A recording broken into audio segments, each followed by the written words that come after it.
Wednesday is upon us. It is Wednesday night. Metal Summoners, thank you as always for joining us. It is the Metal Summit live with you on Facebook Live and YouTube Live. Your Islet of Misfit Toys with Angel Alamo, Psycho Steve, the Bobby Dreyer. And I'm going to be bringing in our guests very, very shortly. You guys all know that I am Jay, and we appreciate you guys as always for taking some time out of your evening to join us and rock out with us. We are super stoked. This is where our weekend begins. Hopefully this is where your weekend begins.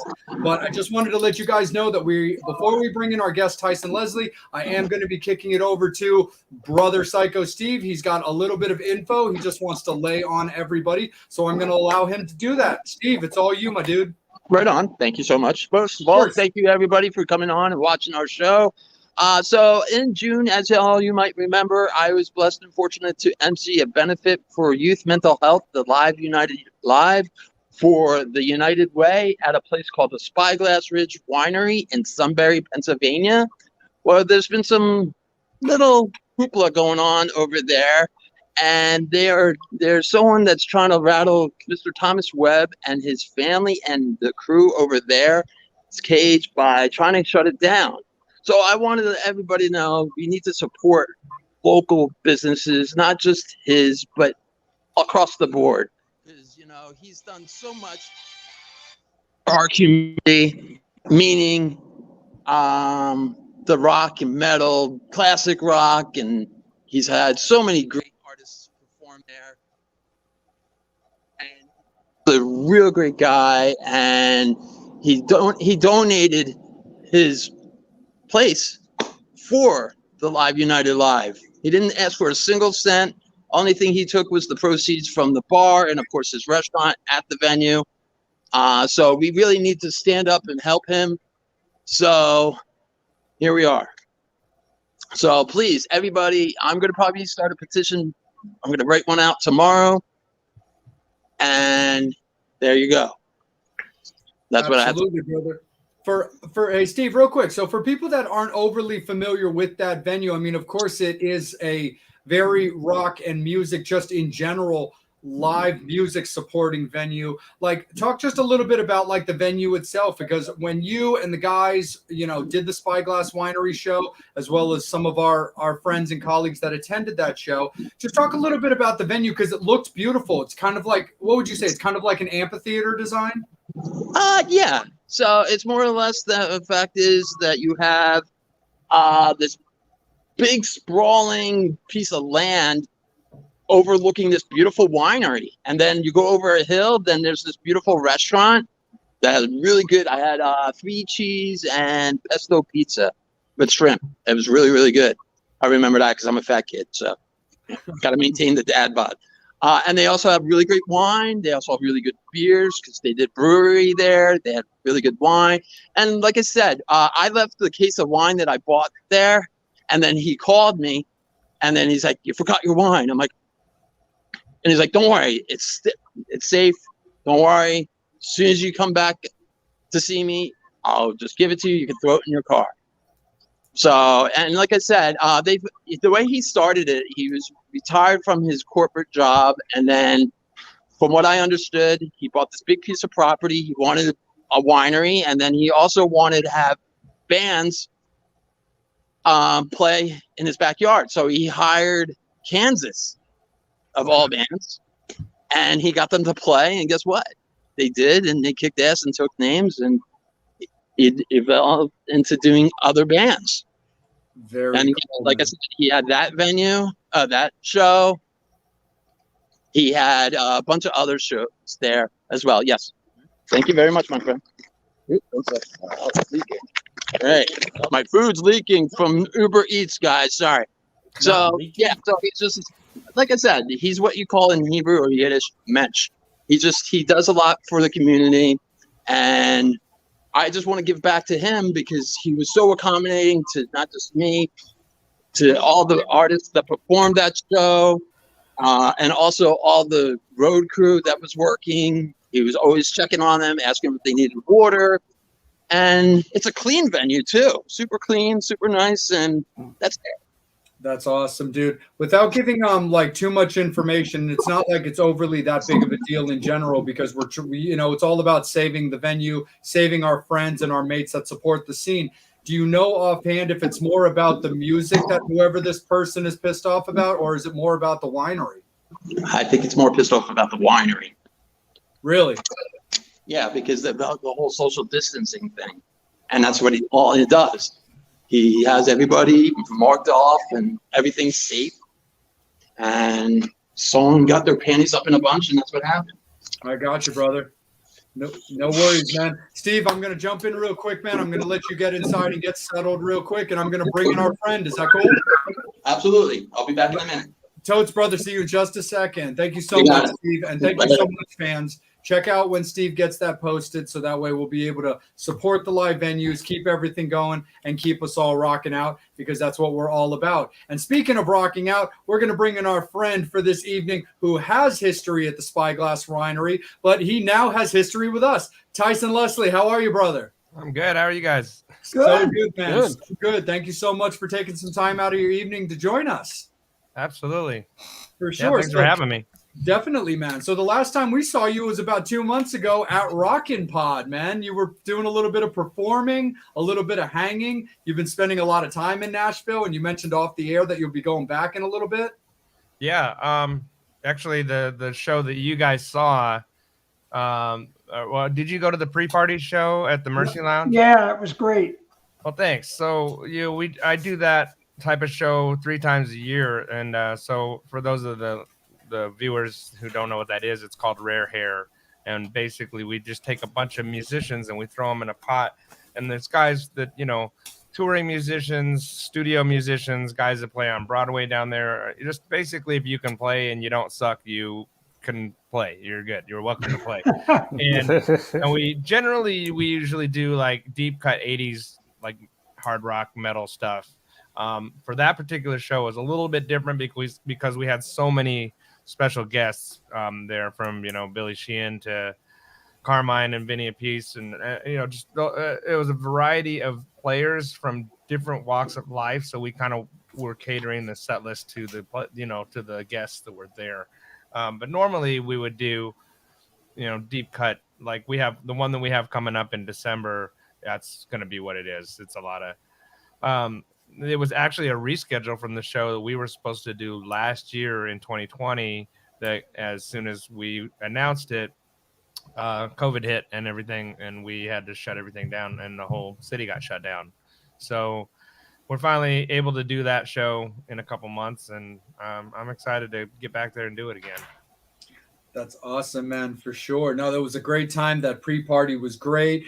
The one thing that was very cool when it came to this show, being involved with Rockin' Pod, it was the first time that the 4 of us were all able to actually get in a room together. Like, it was really, really cool. So Rockin' Pod, that first Rockin' Pod's always going to be very memorable for us, because I did an interview recently where we were talking a little bit about it. And the thing that was just very cool is I was literally kind of breaking it down for the host, Candy, and her fans, where I was like, well, I work with BLE, and we had shows that Angel and Bobby could come to. And I had shows that Bobby and Steve could come to. And then Steve had a show that Angel and Bobby could go to, but I couldn't come to. So that was very, very rad about Rockin' Pod, was finally getting the 4 of us all together to spend some quality time with ourselves and our baby, and get to watch guys like you perform and do interviews. So thank you just for allowing us to be at Rockin' Pod and watch you perform. Nope. Right on. Yeah, it was a good time, man. That one in particular was it was crazy. That was a lot of like, how the hell did I get here moments, and I'm up there singing David Lee Roth's song with Billy Sheehan and Greg Bissonette. Like, it's like, did that happen? I mean, the fact that those people will come and play a show that I'm putting on is insane to me still, but it's pretty cool. Absolutely, 100%. Bobby Dreyer, let's kick it over to you, brother. So a couple things I want to kick out, because, look, we have something in common. So, and not on a good thing. So you wound up getting COVID. I did. And, tested positive, and just on the back end, finally got my negative today, which is really cool. But I had mine around, and it was right before Christmas last year. Oh, so and it took me out for about 2 weeks. And Christmas Day was the first day that I finally got to emerge from my quarantined room, my bedroom. Yeah, basically, I've been locked in my studio here, so I understand how that is. But you have it now? I just got over it. I just wow. I had my test yesterday, and it came back negative. I got it at Disney. Yeah. Well, of all places, hey, it is the happiest place in the world. Right. COVID and a Dole Whip. What the fuck? But I got it. My sister got it. My niece. It was just all crazy shit. But how did you deal with it with your family? Because you got little kids, and I got one right over here, peeking over here behind me. I know. Hey. That's Nelson. Hi, Nelson. He smells like Doritos, which is horrible. Metal Summoners. Everybody. Oh, that doesn't. Doritos rock. I hate Doritos, Dad. Oh, okay. No. No, yeah. I mean, I just basically sat in bed for 2 weeks. It kicked my ass pretty good. I didn't lose my sense of taste and smell or anything, but I had no ability to do anything. Like, I was just down and out. And so I watched the Blues Brothers, and I caught up in Walking Dead and all these shows that I hadn't watched in a while, and it was pretty annoying because I'm the kind of person that doesn't really care to sit around and not do anything. I'm always busy doing something. So it was a little strange, but it could have been a lot worse. I mean, a lot of my friends had it worse, and some of my friends didn't make it through it at all. So yeah, no, we all dealt with that. We lost a lot of friends through this. And look, you're vaccinated as well. So am I. And that's what the really weird thing was. I kept thinking, not that it's a cure-all, but I kept going, what the hell? I've been trying to be safe as anything. And, Sure. Well, I mean, since you were vaccinated, were your symptoms not very bad? Not bad. You know what? It felt like a bad chest cold, and I thought it was the flu at first, but they were like, "No, this is what it is," and they're like. But the second question I got, so you're basically a keyboardist, but you played bass in the past as well. Yeah, I play basically all the stuff you'll see in a rock band. So drums, guitar, bass, and keys, and then I do. Obviously I sing as well, and that's actually been really valuable for so many reasons.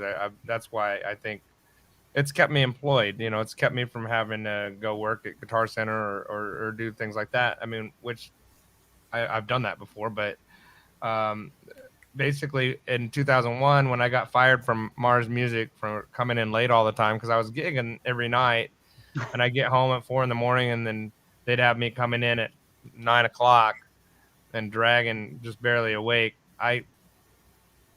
I decided at that point that I was going to figure out a way to make a living just playing music, and that's it. And that's what I've done ever since then, in some way or another. So.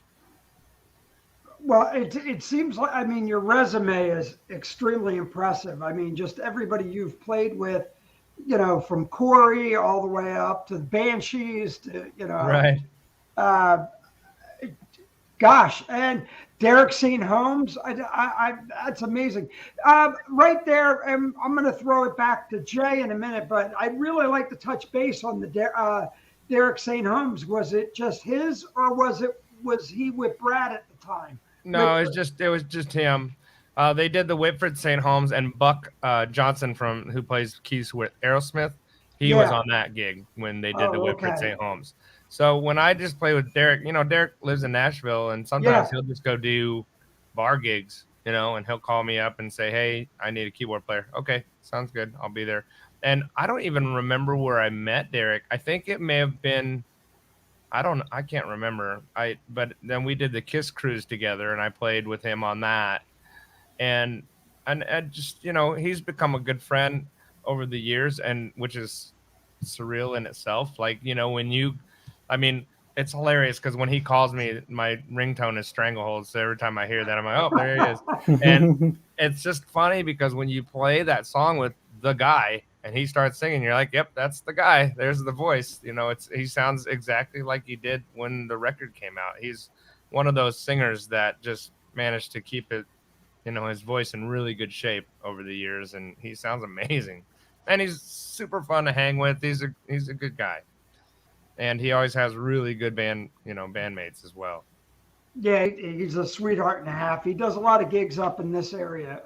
I'm in Bucks County, Pennsylvania, so he's Okay, played up around here a lot. So, right, and I right. met him down in Nashville. But it's such a compliment to you. I mean, like I said, your resume is extremely extensive, and I was like, whoa. Oh my God, look at everybody he's gigged with. Yeah, it surprises me sometimes, to be honest. It's kind of weird. I mean, my life went from, I don't know. It's surreal. Like today, even just I had to make a few phone calls for this Monsters on the Mountain gig that we're doing on Saturday Yeah. or Sunday or whatever. Pigeon Forge. Yeah, and I'm just like, how the hell did I get? Like the fact that some of these people I have to call these people that used to hang on my wall as a kid, and be like, hey, what songs are we doing, and what's the arrangement, and how you want to do the ending of this song or whatever. Like that's just weird to me, and amazing at the same time. I mean, because all of these guys, I don't take that for granted, and I also, I, I mean, I did work really hard to get where I'm at, but at the same time, I feel like a really, um, luck has been also bestowed upon me many, many times. I think it goes with talent. So I wouldn't say luck. You've paid your dues, and it really shows. And I think that's so cool. Well, thanks. Jay, back to you, brother. Yeah, no, totally, man, for sure. So Tyson, you've also now been working extensively with Vixen. Yeah. Talk a little bit about how you got involved in that camp.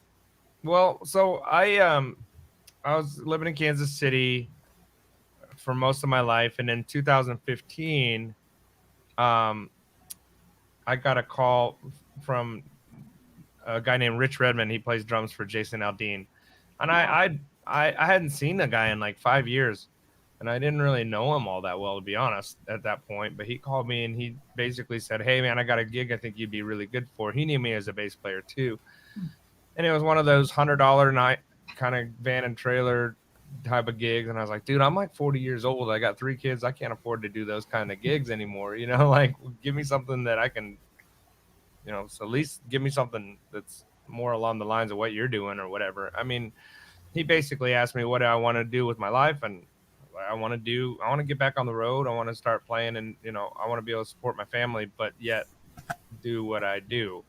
And he basically convinced me to move to Nashville.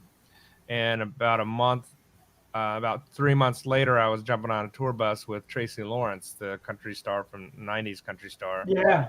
And that was pretty surreal and weird in itself because if I'm being honest, like I didn't listen to Tracy Lawrence during the '90s at all. I was listening to Alice in Chains and Rage Against the Machine and Tool and stuff like that. So I didn't know any of his songs at all. But when I had the opportunity, I took it. Went to lunch with his drummer, and he just happened to mention they were looking for a keyboard player. I'm like, you're sitting with one right now. Like, hello. And he was like, oh, I didn't think you'd be into that. I was like, yeah, I just want something. And so I took it and I played with him for about a month and realized the country wasn't really my bag. I loved the music and I liked his music a lot too.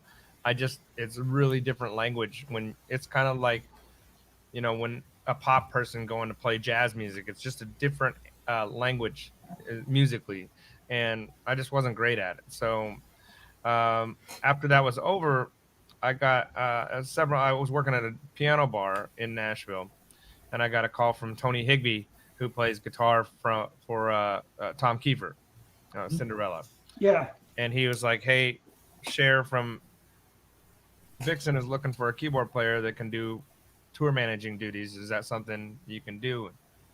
I'd had previous tour managing experience with one of my other bands, and so I flew down to Florida and auditioned at the same time. Our guitar player Britt Lighting, we both auditioned the same time. We both got the gig the same time.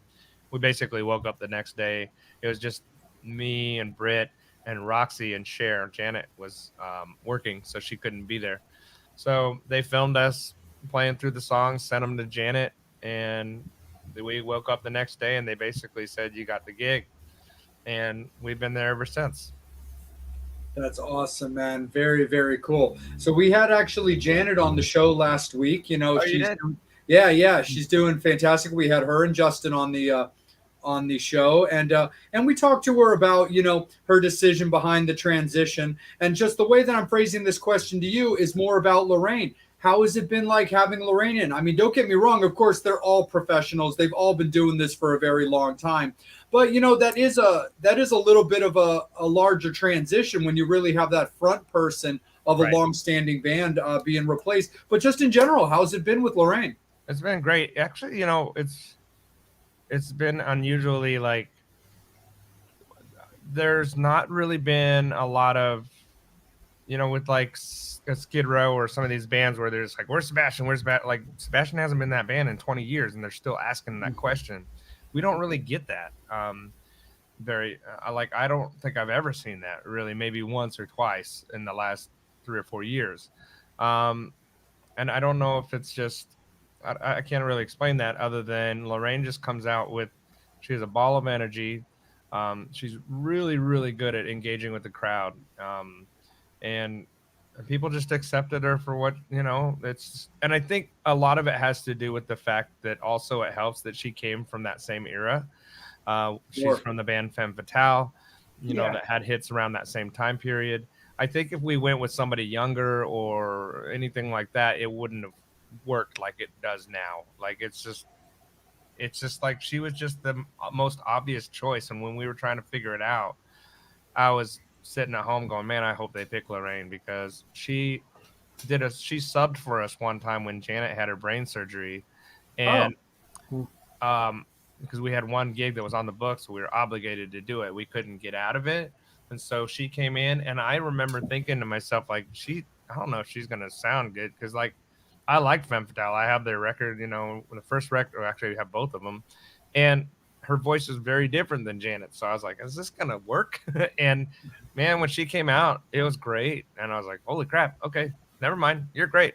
Let's just go with that, And so when it came time to really make a decision, and that's what they did, and I was like, great, that's perfect. I can't, because they had thrown around a few other names, and I was like, no, please don't pick that person or whatever. So I'm glad it went the way it did. That's awesome, man. Very cool. Very cool. Angel, let's kick it over to you, my dear friend. How are you this evening, and how are the Metal Summoners? I am super awesome. I seen the comments. Happy birthday to Tony Higbee.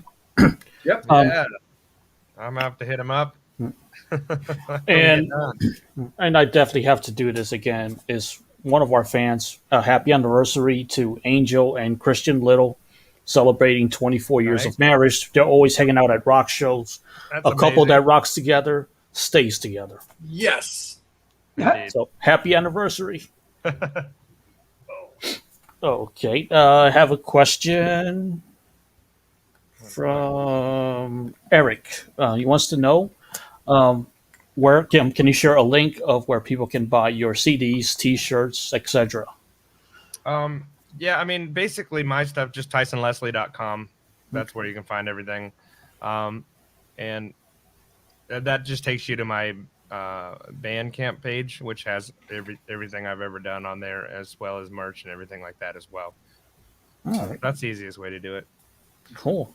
It's one of the nice things about having kind of a weird name is that everything's my name. All my social media is just Tyson Leslie, this, that, the other, whatever. It's really easy to find me. You don't have to worry about 6 other pages popping up. Yeah.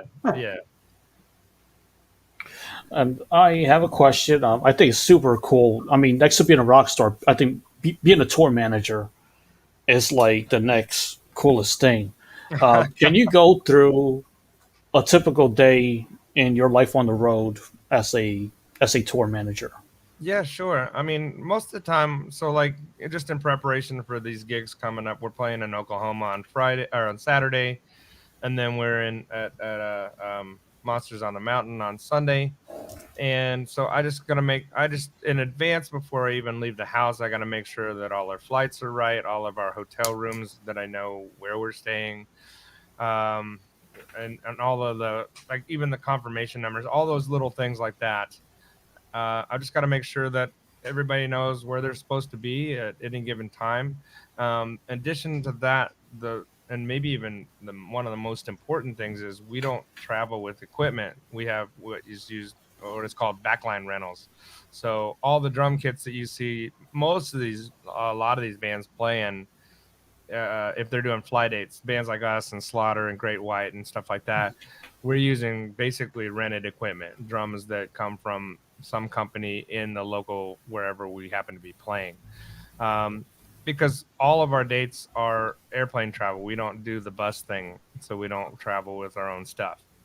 And so I've got to make sure the keyboard's right and the bass amp's right. And Cher doesn't even travel with a bass guitar at all. So I have to make sure there's a Fender P bass every time that we show up there with the right string setting, and that Britt's got a backup. And she usually has like a backup Les Paul just in case she breaks a string or something like that happens. And then a couple backup amplifiers in case we've had amps fry out during the show and we have to switch it out real quick. Those kinds of things. And then when we show up to the day of show, I usually have to go early and talk to whoever the stage manager is and just make sure that I meet everybody and that everything's starting to get set up. And then when it's time for the girls to show up, they show up, we do our sound check and set up.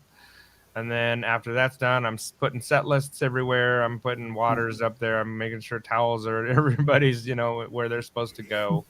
And then I run the merchandise to the merch area and make sure all that's set up and whoever's selling it knows how to do all that stuff. And then, usually then at that point I get a little bit of a break. We can eat and, all that. And then it's time to do the show. And so as soon as the show's over, when COVID time's not happening, I have to make sure that the meet and greet stuff is ready to go so that the girls know where to go and the people know where to go. And then, but since COVID, we haven't been able to do that stuff. But usually the girls will go out to the merch booth and sign stuff and do all that. But unfortunately, right now, until this kind of gets under control, we're just not. Most bands aren't allowed to do that, and we're not either. Oh, gotcha.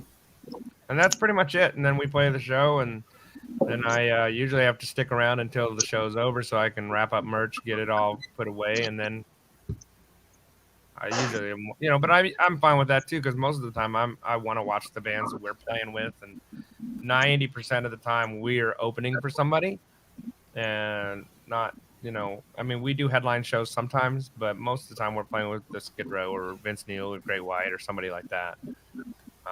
Which I love that because then I get to hang out and watch my friends and watch people that I love growing up.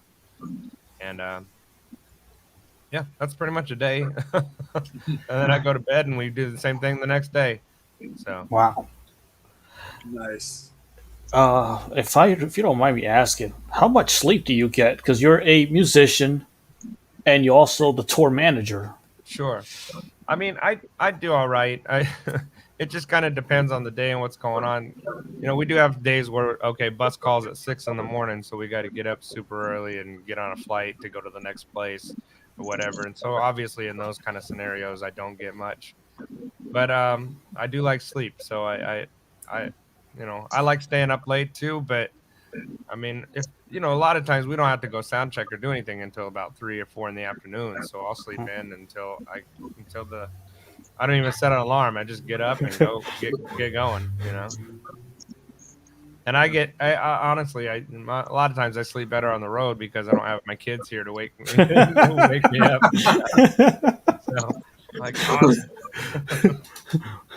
What's easier, being a tour manager or being a parent, having to get your kids up and getting them ready? Oh yeah, no, being a tour manager is way easier for sure. That's awesome. That's super cool. Actually, Angel, let me jump in right quick, brother, because I actually want to piggyback off of your question because I just kind of like I had this thought and I want to Tyson, I want you to elaborate a little bit on something because we've actually never tackled this question on this show before because you're the first guest that we've had that really does double as like the tour manager thing. So between people like me and Steve that have experience hosting shows, Angel, who's been writing about shows forever. Bobby does photography. I do concert photography. So you literally are talking to 4 press guys that have been doing it forever. Yeah. How do you handle the press side of that as well? Like, do you have PR people that contact you with, hey, these are the names you're looking for, these are approved and whatnot? Talk Yep. a little bit about how you handle the press side of it on your side, because we've never tackled that on this show, and I think that'd be a really interesting thing to talk about and hear from you. Well, usually most of the time when those kind of things come through, they go through Larry, our manager. And so I'll get it. So when I'm kind of advancing the shows and getting things ready, Larry will send me an email saying, hey, Steve wants to do an interview. Make sure he's got a guest pass. Make sure he's got, or whoever's doing photos, make sure they've got a photo pass. And depending on the venue, some venues allow you to shoot for the first 2 or 3 songs and you have to be gone. Some venues, they don't care. We don't care. We don't care if you shoot all night as long as you're not in everybody's way or whatever, and the audience can see the show. Because we have had shows, where like there are sometimes even on the Monsters cruise where there's venues where you're right up against the band and you got guys like Joe Schiffer, who we love that dude, but he's a huge dude. Like he's Totally tall and he's like, and nobody can see around him and he's up there shooting and everybody's like, get out of the way, so it's like, so that's a lot of times I think that's why they do the shoot for 3 songs and then get out of there, so that way the audience isn't distracted. Some bands even get distracted by that. We don't. It's not a thing really to us. We don't even really pay attention. We just do the show. But so I'll get all that advanced in an email, and then that's one of the things I left out is I've got to make sure all that's done and the guest list is done, and to whoever is taking it at the box office, so that when people like you guys check in, you're not left out in the dust. So totally for sure. Joe, for the record, we love you. I've known Joe for a long time, but I totally know what you're talking about because he's a gentle giant. So I totally use him as an example because I've actually seen people bitching about him on the Monsters of Rock cruise because of how tall he is, and stuff like. And guys like me are usually the ones behind him at a show, like, hey, like. I can't see shit because that's just. I got the pointy finger from somebody in the crowd when I was shooting like 2 weeks ago the Butcher Babies tour. Because it's funny. I was just talking to one of the things that I was telling you about. I was on the phone earlier. So I'm doing a thing with Charlie and Carla on Sunday. Oh, very cool. Yeah, that's awesome. Well, give them our love. And tell them they are welcome. Yeah. No, for sure. And the funny thing was, like, it was a photo pit, like, full of photographers. I mean, there was like 8 of us, and we were doing the 3 songs and you're out because that's what the Butcher Babies want, which is totally fine. Yeah. And somebody like tapped me on the shoulder, and they're like, "She can't see you behind you." And I kid you not, she's like, I know you can't see my hand, but she was tiny. It was like this little girl, and I'm like. I'm working. Like, I do my best to compensate. Like, I go low. Sometimes I have to move in for a better shot. Bobby knows exactly what I'm talking about. Yeah, like, sure. You got to move around and you got to do this kind of stuff. But I'm like, well, I'm not living in front of her. Eventually I am going to move, but but like, sorry, not sorry. The first 3 songs belong to me. Right. But the thing is, the audience doesn't know that, and they're not privy to that or told like how that stuff works. So they just assume you're going to be stuck there the whole time. I think. No, 100%. And the funniest thing is you've I'm sure had experience with this because all 4 of us are familiar with the M3 festival based out of Maryland and stuff. And a few years ago, before COVID, the last one that I shot right before COVID was the first M3. They had no guardrail. Oh wow! Okay. So it was me in the crowd because there was no guardrail. And M3 has always been a 3 and out. Right. And it was no different that year. But it was weird watching stage people trying to keep the crowd back. Be like they have to shoot for 3 songs because I can hear people behind me like bitching about us being in the way, and I'm like, they took the guardrail away. This wouldn't be an issue, but I can't help you. Right. I don't know why Merriweather did it that way, but there's literally no guardrail. So look, we crouch down, we move around as best as we can. In 3 songs, it will not matter. But again, just like you said, Leslie, like that's like pay no attention to that man behind the curtain. Yeah, sure. That's Wizard of Oz stuff that they wouldn't know. So I totally get it. But that's super duper cool because, yeah, like I said, when you were answering Angel's question, I was like, you know what? I got to elaborate on this because we've never had a tour manager actually talk a little bit about that. So I thought that was very cool. Right on. Psycho Steve, welcome. Yes. Welcome back. It's all you. Thank you. So thank you for joining us, by the way, Tyson. I very much appreciate it. Yeah, man. Thanks for having me. Good Absolutely. To see you. Absolutely. Good to see you as well. So the question is, was keyboard what was your first instrument? Yeah, it was piano. When I was in first grade, I took lessons from this lady that lived up the street from me for a few years. Right. And then I kind of discovered Motley Crue and Quiet Riot, Twisted Sister, Guns N' Roses, and all that, and decided I had to have a guitar. So I won this talent contest this was when I was living in Greeley, Colorado, and I won this contest and got $100 for playing Mozart and some other stuff. So I took that $100 and bought my first guitar at a pawn shop in Colorado, and I taught myself how to play that. Sitting around listening to records and whatever. I mean, the first riff that I remember learning how to pick out by myself, which is a weird thing to being my first riff, is My Michelle by Guns N' Roses. Very strange Awesome song. riff, right? So Do you still own the guitar? yeah, I can't get it out though because I just moved like about a month ago, so half my that's why I'm like in this unfinished, very unattractive basement right now. Because my old studio was like a studio, and I just haven't been able to put it all together yet. So, because I was streaming online, that's how I made a living during COVID, and was just playing on the internet to people like you guys, just like exactly what we're doing right now. And Awesome. but since I've moved, I just haven't had a chance to put it all back together yet. Cool. So what kind of guitar is it? It's just this knockoff Gibson SG copy made by a company called Orpheum. It's probably made in China. I bought it for $100. I mean, it's but I love it still. It still plays great. So, Sweet. yeah. All right. Yes, I'll be out with the fans a little bit at Monsters on the Mountain because I got a lot of friends that are going to be there. So just answering that question real quick for Jeannie. I don't know if the girls will, but I will because shit. I don't. So another question is, how did you get to meet and become the tour manager of Vixen? Were you the keyboardist first, or were you the tour manager? And they're like, "Oh, I forgot you play keyboard, bass, guitar, sing." Yeah. No, I mean, we kind of answered that question when you were off eating or whatever. But my fault, Steve. I usually brief you. No, it's all good. But yeah, I mean, I got a call from Tony Higbee, and he basically was saying they needed somebody who could do both. The reason that I took Chris's job is because Chris wanted to not do the tour managing part anymore. He just wanted to play, and they just can't afford to take on 2 people. Right. We just don't have the budget to bring on a tour manager and a keyboard player. So they wanted somebody that could do both. Sweet. Nice. I did a little tour managing for a couple bands here and there. It was a lot of fun.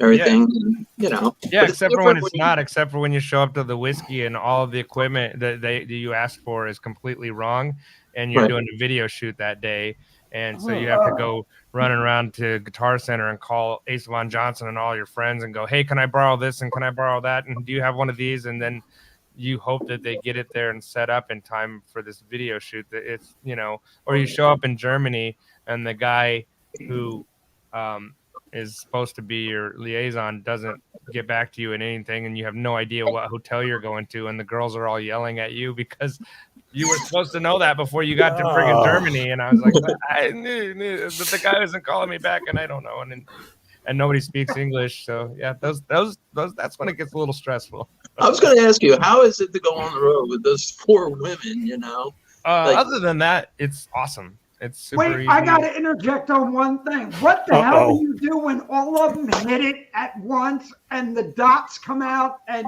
you're like, shit? Do what? He's asking about when they all get. When their friend is with them and you got 4 women and you're like pulling your hair out. When they're surfing the crimson wave, basically. Oh, right. Yeah. Hilarious. Well, I really don't. The thing about working with them is they've all been there and done that. You know, they're all total pros. They've been doing this shit for, since, a couple of them since the 70s, you know what I mean? And so it's like, there's really no drama. And believe it or not, the drama level is extremely low. And if it is, I'm usually not privy to it. Like even the stuff with Janet, I found out about it. Like she called me and was like, "Hey, I'm just letting you know this is happening." I'm like, "Oh, what?" Like what the hell? Okay, shit. And then but that's why it was a surprise. Like if any of that conversation was happening, I wasn't privy to it, and I'm okay with that. I'm just wondering if you're the punching bag when they're all like not at all. In fact, that was just one scenario that was just like super stressful and crazy, but it was also because, and they also understand, like I show them, here's the email. I sent this guy this information and this was supposed to be here, or this guy was supposed to be here, and now he's not returning my call. Like, I know it's those kinds of things. No, they're all my friends too. Like at this point, we've been together now long enough. I just really appreciate. They're great players. They're great musicians. They're great people to hang with. And the shows are always fun. It's very, very, very rare where you have a Vixen show that's like, even when it's stressful, it's still fun. Like especially when you get on stage, you're good to go. You know what I mean? And I've had way more stress and issues and problems with, male bands, for lack of better terms, or other bands that I've been in over my years. This has been one of the easiest gigs I've ever had. And, and I love it. Sweet. I've had opportunities and I've been offered some other things that were like kind of bigger or whatever. But the thing is, with some of these really big bands, like arena bands and stuff like that, some of these bands, they tour for 6 months or 6-8 months, and then they're done for like 2 or 3 years. I'm like, and then what am I going to do? Then I'm out of a gig. And so with Vixen, it's consistent. The money's good. They pay me very well. And, because I kind of get double duty. I get paid as a player and as a tour manager. So, you know what I mean? And then, we're playing always it's just easy. It's consistent. And I don't ever really have to worry about shit. Is this going to fall apart tomorrow? Or am I going to be out of a gig next week? I don't right now. I don't have to worry about that. And in fact, it's funny. Last week when I was talking to Roxy, I was like, do you see this ending soon? Or how long do you want to do this? And she was like, I'm going to do this as long as I'm physically capable of doing it. I was like, that's pretty much the answer I was hoping to hear, because I'm in the same boat. Awesome. I was seeing pictures of Mick Jagger. You're wearing that Stone shirt. He was, down in Nashville last week, and he had his mask on, and he's walking down Lower Broadway just among all the regular people and stuff, and he shows up in a karaoke bar and sings Satisfaction, and he got on the mechanical bull and all this stuff down there. I was like, that's exactly what I want to be when I'm that guy's age. I want to have fun and just keep doing what I'm doing. Or William Shatner being 90 going in, Right. Or that. Crazy. For sure that. Hey, Tyson, have you ever had a conversation with Roxy about working with Madam X when she's doing that stuff? I mean, I know all the Madam X folks, and we've played with them, obviously, on the boat and some other things like that. And they're always working on music, always working on stuff. It's her sister, so it's like, they're those guys are constantly working on material. They don't always put everything out. They really are pretty meticulous about waiting until they have quality material enough to put it out there into the world. So that's why sometimes it takes a really long time for another record to come out. Right. But they've been writing all this year pretty much, working on stuff just like we have. Our process is a lot slower because I think a big part of it is we want to do it right. If we're going to put something out, we haven't put out a full-length record. Vixen hasn't put out a full-length record in a very, very, very long time. Yeah. And so if we're going to put something, we put out the live record and we put out one new song, which was actually an old song. Right. And, but there's kind of this expectation. It's kind of like, when a lot of these bands go away and they come back and they finally put out a record and you've been waiting as a fan and you get it and you're like, this doesn't sound like the band that I know. This isn't good. Sure. And that happens more often than not. So like a great example of the opposite of that is when ABBA just put out those 2 new songs. And I'm a huge ABBA fan. I'm not gonna lie. And I finally listened to them, like, this sounds like they just Took a break and came right back. Yeah. It sounds exactly like them, and that's exactly what I wanted. And so I think there's that same kind of expectation that we put on ourselves as musicians, especially with the girls. Is like, and Roxy's the first one to say, nope, that's not good enough. That's not good enough. That's not going to work. It doesn't sound like Vixen. It's got to sound like, what people are expecting to hear. And so, that's not an easy thing to do. As odd, as strange as it seems, like, you have to consider also there's early Vixen songs, especially the ones that were big hits. They didn't write those songs. And and there's a bunch of songs that they did write. And so they want to write stuff and be the writers and not use co-writers, but still have the same quality as the songs that made them famous. You know what I mean? And that's Absolutely. way more difficult. It's just easier said than done. 100%. Because you put out the live album, Live Fire, with the new single at that time, You Ought to Know by Now. Yeah. And then before that, it was Tangerine, which was definitely a while before that. But also, real quick, shout out to Roxy, because Monstrosity is a bitchin' of an album. It's great. It's really, really fucking good.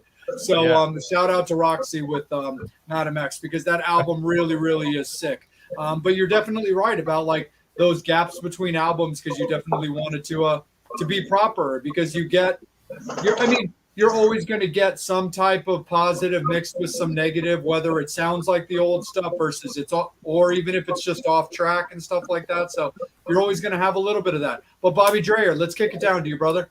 So here's one of the really cool things. You being a keyboard player, you just mentioned Mick being in town. A good friend of mine plays keyboards for the Foos, Rami, Jeffy. So Rami's Nice. another one like you. Everybody, Fitz, who plays for, Night Ranger, everybody who's in the background, but you guys are like the glue. Without everybody keeps going, well, why is that keyboard player in there going, listen to these songs without them in there, and you're missing some of the key elements. Sure. Big thing too is you mentioned the Stones and Chuck Leavell. Chuck, who's nobody really. Chuck could walk down the street, nobody know who he is, exactly. Other than you and I. Yeah. And you sit there and you go, oh. Wow. Yeah, it's just like that movie Hired Gun. That movie was all about guys like me. And it was a really good depiction of what we do. and using people like, Derek was in fact, we saw that movie in the movie theater with Derek St. Holmes, and every time he'd come on screen, everybody was like, yay. It was hilarious. Well, my buddy's the same thing. Earl Slick. Earl, was Bowie's guitar player, and then, John Lennon. He did Milk and Honey and Double Fantasy, and Slick is that guy who, same thing, did Phantom Rocker and Slick. Yeah. But you guys are like the glue. Without you, I just finished Dave Grohl's book, and he really gives a lot of kudos to Rami. Just nice. How, and Pat too. Pat Smear. Everybody takes these guys, for granted. Another person, just hearing you speak, who you remind me a lot of, is John Paul Jones. Well, okay. And I wish I had that guy's money and credits, but But the same thing right there, Tyson, where you are. Look, you do your own producing, you're writing, you're composing, this and that. Very similar to John Paul Jones. He wasn't just the Zeppelin bass player. He was kind of that jack of all trades in the background. Sure. Yeah, I love that about, it's one of the things that I guess if I was to say that I like about who I am is just the diversity. I like the fact that, but that's just because I'm a big, huge music nerd. Like, I love metal, obviously, but I also love, classical music. I love country music. I there's something in every genre of music that I absolutely really dig, in some way or another, or an artist that I really, there's not a single genre of music that I just outright don't like. Yeah. Who was the most influential keyboard player growing up that really sparked your interest? Was it somebody like a Rick Wakeman? Was it a Elton John? Was it? No, it was Mozart. It was classical, because that's what I grew up kind of starting on. And then I kind of got, as I stated earlier, I got away from keyboards for a long time, and I was playing guitar and taught myself that. And I started playing clubs on guitar. And then there was a local band here in Kansas City that needed a keyboard player that I really wanted to be in that band because I really love them, And so I had to go rent one at a music store because I didn't own one. So every time we'd have rehearsal, I have to go spend $25, $50, or whatever it was to rent this keyboard, this old Ensoniq old Ensoniq keyboard that I would take to rehearsals and then take to shows. And that's how I got through the shows until my dad finally got me my first keyboard for Christmas, because those things are expensive and I didn't have a job, I was a teenager or whatever. So and then in college I discovered Dream Theater, and that changed everything. When I heard Kevin Moore play for the first time, I didn't know that keyboard players could do leads and solos that were like super fast and crazy like that. And so I stole a lot from him, and I still steal a lot from him. And he's amazing. Yeah, I like Jordan, and I like the other guys they've had, but Kevin was the guy that really just he's so melodic. He was like the Nuno Betancourt of keyboards. Like he was super flashy, but it was very, very tasteful, and you could sing all of it. You can sing it in your head. And so that was the guy for me, I would say, if I were to name anybody that's influenced me the most.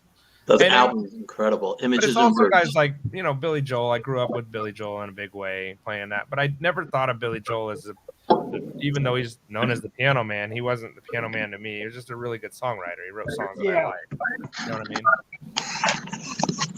I mean? I guess my favorite keyboardist probably had to be Elton, was the early one. But then really I got into Yes during the Yes Songs album. Nice. 3. Yeah.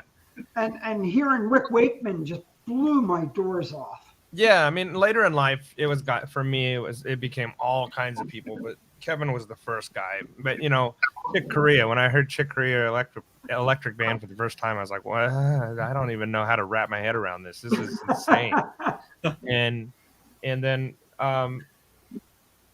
just all the big ones, John Lord, and going back to Deep Purple and all that stuff, and all the kind of typical. Wakeman, oddly enough, was not a guy that I listened to until way later in my life. Like honestly, like in the last 10 years, and I don't know why, but Rush as well. That was another big one, and Eddie Van Halen.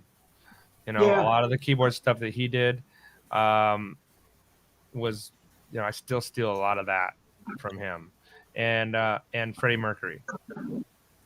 That's another guy who's really well known as a singer, and not really well known as a piano player, and how incredibly badass a piano player he was. Tyson, you're the man, dude.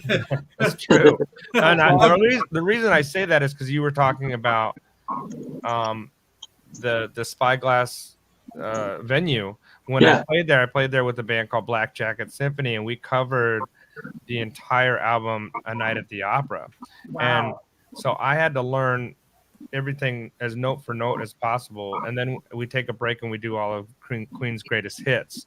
And and we did that with a guy named Mark Martel, the guy who sounds a lot like, almost exactly like Freddie Mercury. He kind of became famous in 2012 or so, because like he sounds remarkably like Freddie. In fact, they used his voice in the Bohemian Rhapsody movie and all kinds of stuff. But learning those songs was freaking hard. Like, you don't realize how difficult Queen is keyboard wise and piano wise until you sit there and really try to play them as accurately as possible.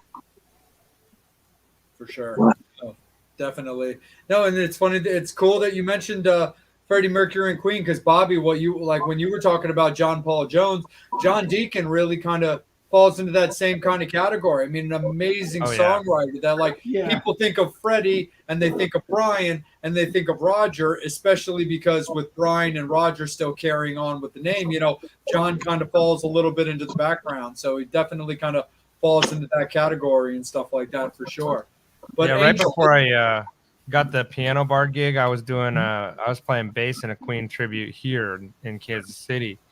And that was one of the hardest gigs I ever had to prep for, because those bass lines are ridiculous and they don't repeat themselves that much. And it's just like, that guy is extremely underrated as a bass player. The closest to a repeating bass line is Another One Bites the Dust. And that is still but the thing is, that is still not as easy as people think. Yeah, dun, dun, dun, that part, fine. But if you actually listen to the song, the fretwork outside of like the bridges is incredibly complex. Yeah. So I have no talent, so that's why I do radio. Come on there, face for radio. Angel, let's kick it over to you, man. How are the Metal Summoners doing? It looks like they're giving a lot of love to Tyson. Oh yes, Steve's got the face for radio. Really? That's a trademark quote. It's a beautiful face for radio. I love messing with Steve. He lives 40 minutes from me, so I'll be surprised if he runs down and runs me over. Tempted. I have to get up early. Oh, thank you. That gives me a head start. Yes.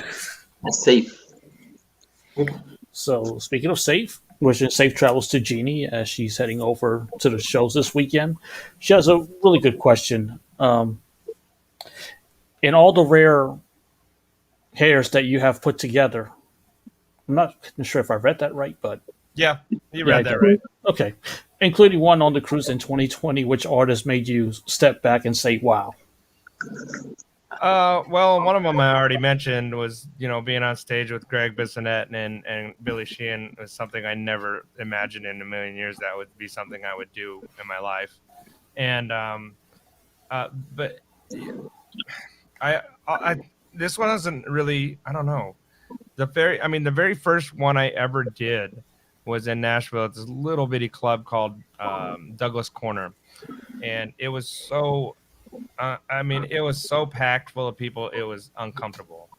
And I was still pretty new to town. Like I hadn't even been there really 6 months. And a lady named Brandy Goldsboro, she helped me secure Eric Brittingham and Paul Taylor and Anthony Corder for my very first show. And Oh, so wow. the fact that I was doing my very first show and having Eric playing on, let's see, he did Gypsy Road, and he played bass on Wait by White Lion, and then we did Walking Shoes with by Tora Tora with Anthony, and then we did Madeleine with Paul, and so that was a big deal for me because it was my very first one, and they've just continually, like, I've had so many guests now that it's like they're all just like, I don't know. I can't like the fact, like one of them we did on the Monsters Cruise that was really fun was we did Fucking Shit Ass, the song by Life, Sex and Death with Alex Kane from Nice. and Love that. and one of the guys, two of the guys that were supposed to play on it didn't show up. The singer and the drummer didn't show up, and we were like, shit, we're gonna have to drop this song. And this kid and his dad in the audience ended up coming up and just nailed it. It was incredible. Like it was so ridiculous that these people we didn't even know, we're like, does anybody play drums or maybe know this song? And this kid goes, I know it. And so he came up and he brought his dad, who didn't look too unlike Stanley really, and he got up there and just nailed it. We were just like, well, shit, all right. That was perfect. And he saved our asses that day, and it went really, really well. So there's all kinds of funny moments like that happen in these shows that are, but I mean, I could sit here and name drop forever on the people that I've had on these shows, and it's crazy. But the one thing that really messed with my own brain was not a Rare Hair show at all. It was, I got invited to be on the Megadeth cruise 2 years ago, or 3 years ago, whenever it was. I can't keep track of time now. And I was on there to do a Rare Hair show on the boat, which we did. But David Ellison invited me to help organize the rehearsals for the All-Star Jam.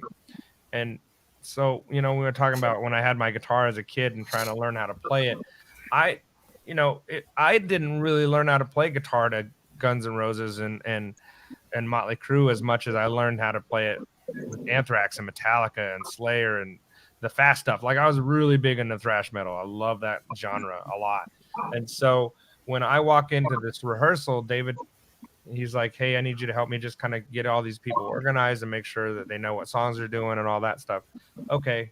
And I walk into this room and I see Chuck, Billy from Testament, and I see Scott and Charlie from Anthrax up on stage, and Alex is up there, and they're goofing around and playing Steely Dan songs, and then Bobby from Overkill. Like, just my whole childhood is sitting right in right in front of me. I'm like, I'm supposed to be in fucking charge of these people. They don't know me. Like, I was terrified.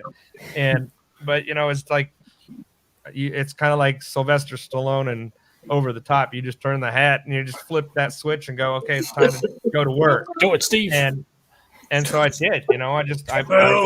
I just went in there and said, okay, this is what time you're supposed to be here. Scott, Charlie, you're on right now. Let's just go through those songs now, whatever. And all it was a big Kiss jam. We played all Kiss songs. It was a blast. Very cool.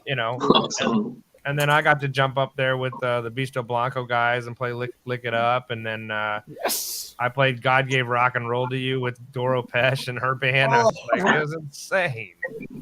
So that by far trumps everything that I've ever done, of like, just because that was the pinnacle of my childhood and me coming right into it and going, what the hell is going on? That's so cool. So Tyson, I gotta jump in right quick. So Tyson, being that you're such a thrash guy, Kerry King recently did an interview where he spoke up saying that he feels that Slayer retired too early. I saw that. He's comfortable on the road. It's just like what you said at the beginning of this interview. Like, he's not done yet. He's not ready or happy to be off the road. Like, what's your take on that? I figured that about him, but I also figured that he was just going to be the one guy in that band to start something else and just go out and do it. That's kind of Yeah. how I looked at it. I mean, everybody I know in that camp and everybody I know who's close to that camp knows it's been known for years that Tom is over it. He didn't want to do it, and he's done. Like I don't think Slayer's gonna. You're not gonna see little Slayer pop up gigs here and there, at least not.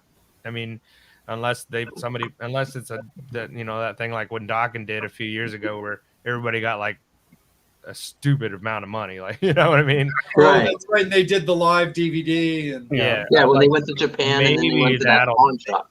Yeah, I mean maybe something like that, but Tom was just done. He was just ready to be done, and I think those two guys weren't getting along that great anyway. Oh. And and Kerry's a road dog. He's that guy. Like he wants to be.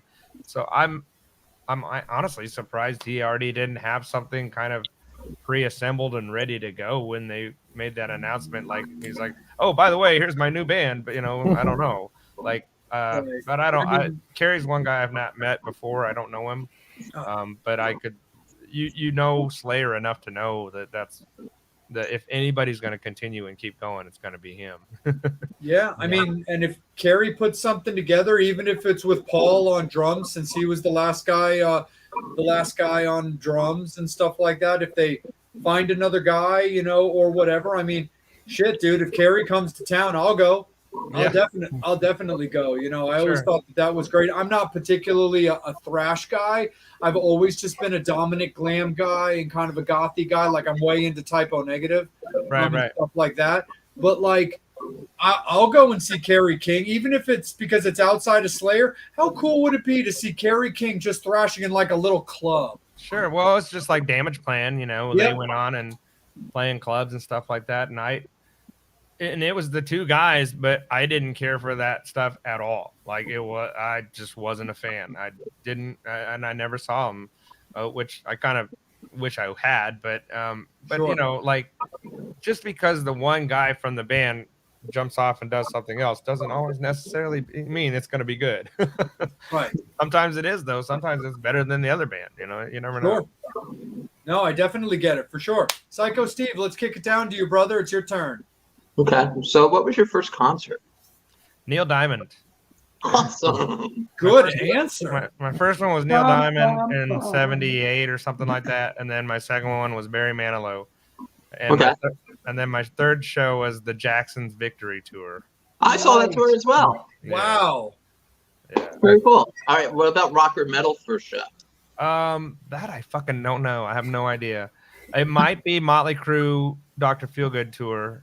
And because I remember I was on a break from Scout Camp, right? And I went to go see that show, and it was like I think I was in 8th grade, right? And it was like walking into a prostitute convention, and it was amazing.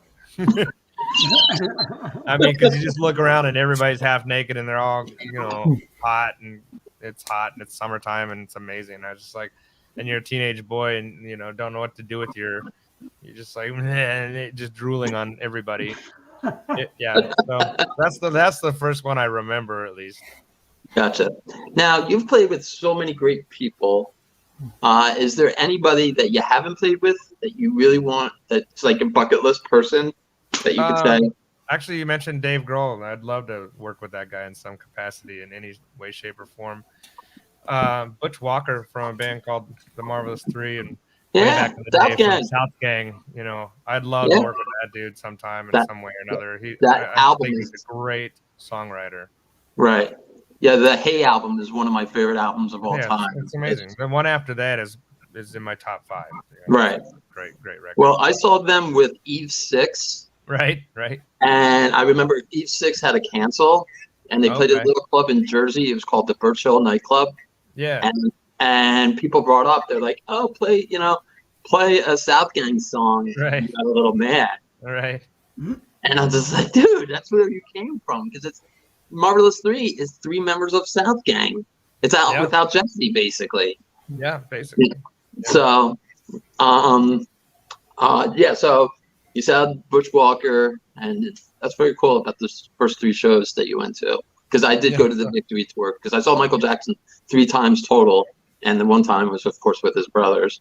So I mean, the other person that I wanted to ever, but It was kind of a toss up between "Don't Meet Your Heroes" or "You Want to Be in That Band" was Prince. I mean, he's been my guy for decades. You know, I just if you know, like, I think the one guitar I do have. Hold on, I'll grab it. Yeah. Dun, dun, dun. There you go, Bob. And this intermission, why Tyson comes. Ah, there it is. Dang. Wow. Wow. That's Those fucking are awesome. pretty fun. The lovely. That's one of the nice things about the internet. You can find just about anything you want. So what do they call that guitar? Because that's beautiful. The symbol. This is the one that he played on the Super Bowl. You know, Right. I don't know what the actual. Yeah, it's a cymbal guitar. Yeah, I've 'Cause always the just other, kind of the other noted one as that the you see in the movie symbol. Purple Rain is called the cloud guitar. So Oh, right. Yeah, that one I've always just kind of known it as like the symbol or the logo or the no name. yeah. Wow. So what made you buy that? I mean, and did your wife approve? Or did, I don't think I'm really good at the buy now and apologize later thing. So, same thing. but That sounds like Bobby. Yeah. Oh, wait. Hey, don't. When did that get here? What do you mean? I've had it. yeah, I mean, I'm just a big Prince fan, and when I saw that, and it was at a dollar amount that I was able to afford, I was like, all right, well, I'm just gonna get it. So I did. That's cool. I mean, obviously, you would have been just as shocked and sad as anybody as we were. But what do you remember about Prince's passing? Well,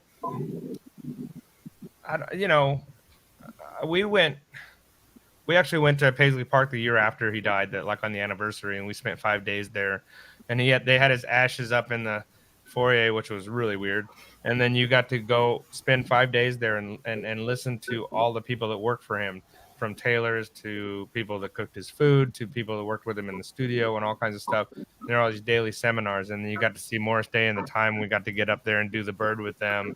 Nice. And you got to see George Clinton and Funkadelic and then the Revolution played and the New Power Generation played, and it was one of the best times of our lives that we got to be part of that. And so, I mean, it was just, I guess, to answer your question though, is that one was super unexpected. You know, it was just like you read about it or you hear about it and you just kind of like it's like when I found out about Eddie Van Halen last year.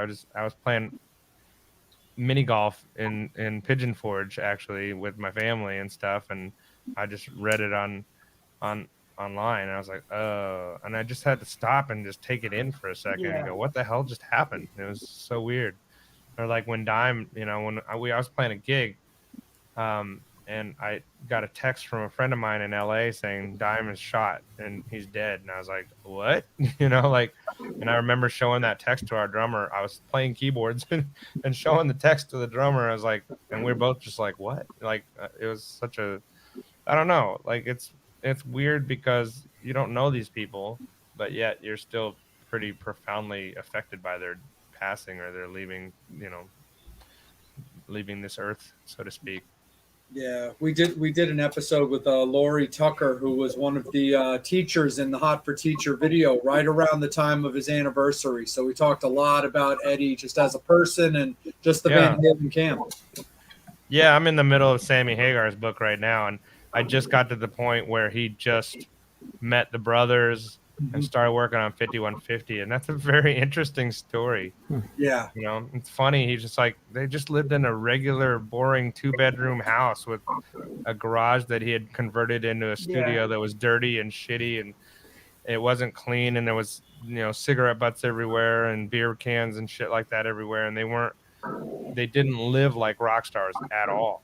And I thought that was really interesting because both of them were very big stars in their own right. As a rock star, and she's a big actress, and yet they didn't really care about having all the fanciness of, having the money. I mean, maybe that changed over time, I'm sure, but back then. But, at this point, he was still huge. I mean, that was post 1984, right before 5150, and they're living in a little 2-bedroom house. You know, Yeah, just seriously, like just coming off of like Jump into like Why Can't This Be Love? I mean, huge hit followed by like huge hit sure. and stuff like that for sure. So, Tyson, being that you're dominantly now as like a keyboarder, Bobby and I are big gearheads. Talk a little bit about like some of your preferred equipment. Do you have like particular keyboards that you really gravitate to, or are you just kind of into whatever you've got to play on? Well, on the gig, yeah, you know, when I growing up, I was a big Roland guy, but then, but Roland always was terrible with like organ sounds and Rhodes and that kind of stuff, and Korg always won over them. But then I discovered Yamaha, and I haven't really been able to look back. Like I pretty much only play Yamaha keyboards now. And as much as I like Nord keyboards, which is all the rage in Nashville, and everybody's got a red keyboard, I still go back to Yamaha over Nord, just because I like the sound. I like the ease of use. You know, it's easy to find the menus and to program it and all that kind of stuff. Well, you know what they say about the motif, right? What's that? You can chew more, Yeah. especially Right. in Nashville. Indeed. And then guitar wise, I've got a big Hughes and Kettner triamp over here, but I hardly ever use that because these days you don't really need big cabs and shit anymore. So I've got a Kemper that I use for a lot of my recording, and then I've got just a couple different pedal boards that I take out when I go out and do live gigs that are mostly just plug in direct. Because when I'm playing clubs, the years of me having to have, you know, volume over everything else, so much stuff is in-ear monitors anyway, you know, these days that I don't need it. You know, now I'm old. I'd rather carry less crap and show up and still sound good. Absolutely, for sure. Bobby, keep rolling with it, bro. So you mentioned that you went from the Yamaha. Was there anybody in particular, or really what made you go with the Yamaha? I mean, you're being the Nashville guy. I did a lot of work in the 80s with Michael W. Smith. Everybody Nice, yeah. was Smitty and those guys during the whole Christian rock era. Everybody was using Yamaha's DX7s and Insonic, you know, till Eddie started using the Insonic, but everybody was really, you know, using it because of the modules, the Yamaha module. Well, for me, it was just the sounds are better. That's it. It really comes down to that. It just all of the sounds in all of the categories. The horn patches when I'm playing funk music, the horn patches just sound better. When I'm playing orchestral kind of stuff, their string patches just sounded better. When I want to go play Jump, I found a sound that sounds pretty much exactly like that sound. If I'm going to play, you know, I'm playing Deep Purple, because I play in a lot of cover bands when I'm not doing this stuff with Vixen and with artists. So I have to be able to access sounds that are as close to the record as possible.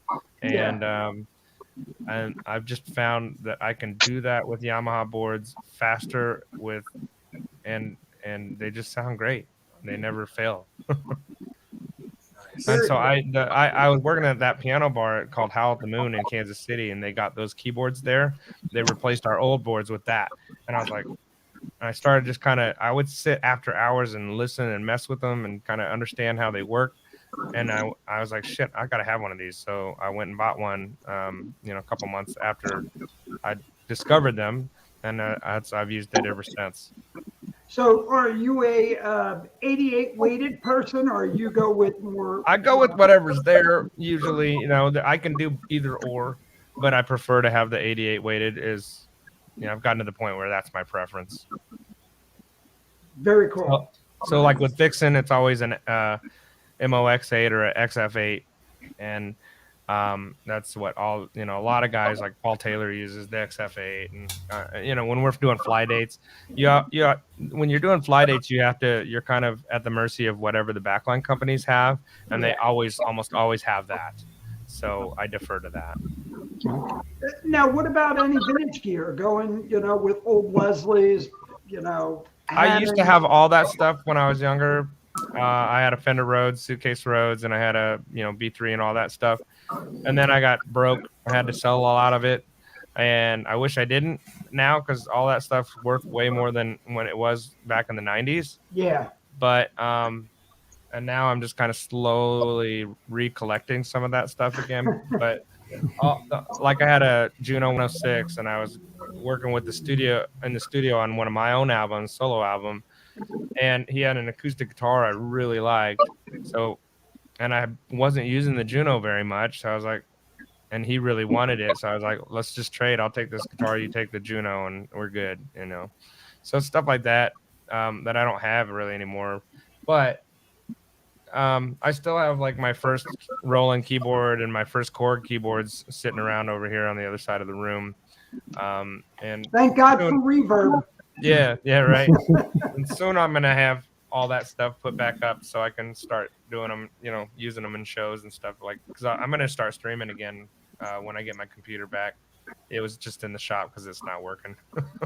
Now, are you doing any session work as well as doing your streaming? Yeah. I did a lot of it during the summertime. I did some stuff for David Ellison for his solo album that he put out last November, which is called No Cover, I believe.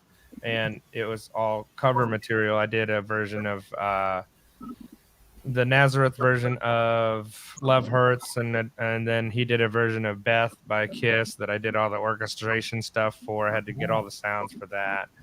And then I did keys on the last Faster Pussycat single that came out a few months ago. And then the most recent thing I did was a new song that John Corabi just put out that he actually didn't end up there. The producer didn't end up using my tracks, but I still tracked it from here, and I still got it done.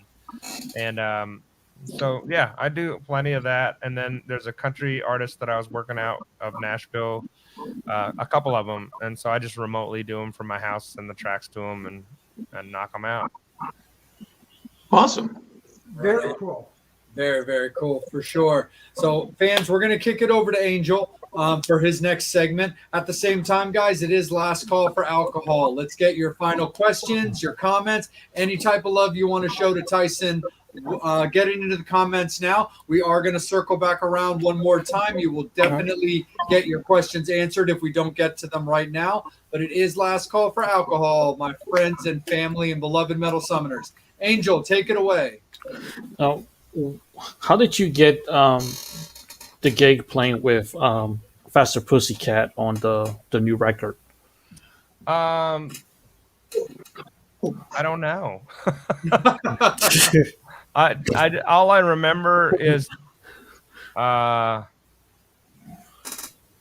don't remember if I think it was Chad, the drummer, called me and said, "Hey, we need keys on this song. Do you want to do it?" I was like, "Well, duh."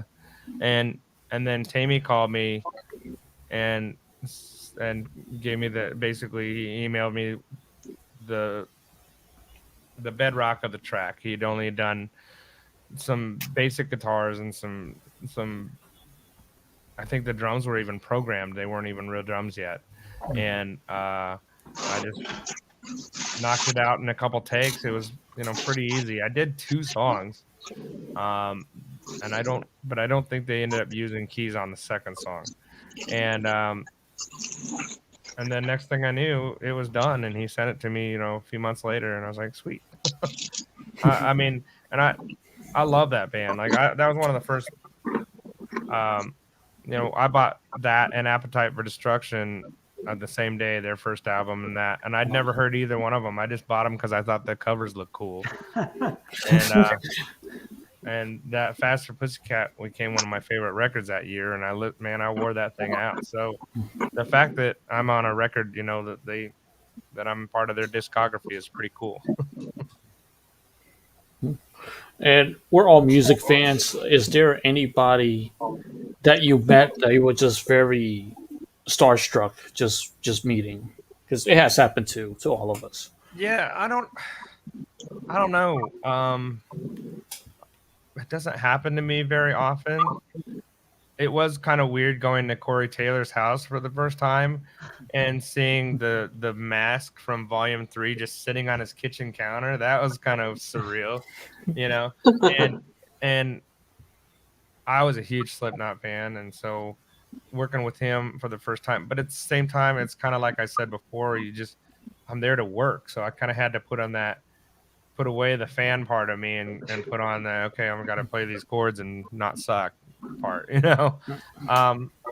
I will say the first time, one time that was kind of jarring for me is when we played at Rockfest here in Kansas City, and I showed up and I went into the dressing room and Duff McKagan's standing there talking to Corey, and I'm just like, wait a minute, that's fucking Duff McKagan.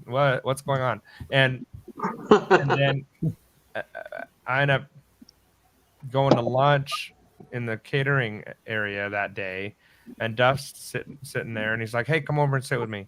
And I end up having lunch with the guy and talking about finances for an hour. That was pretty fucking cool. You know? Because at the time he had just got the finance column in Playboy magazine. He was doing that, and so I was like wanting to pick his brain. And what I really was asking him about, I was like, okay, so you're in the biggest band in the world, like one of the biggest bands ever, Guns N' Roses, and then you're also in a band called Velvet Revolver that's kind of under that.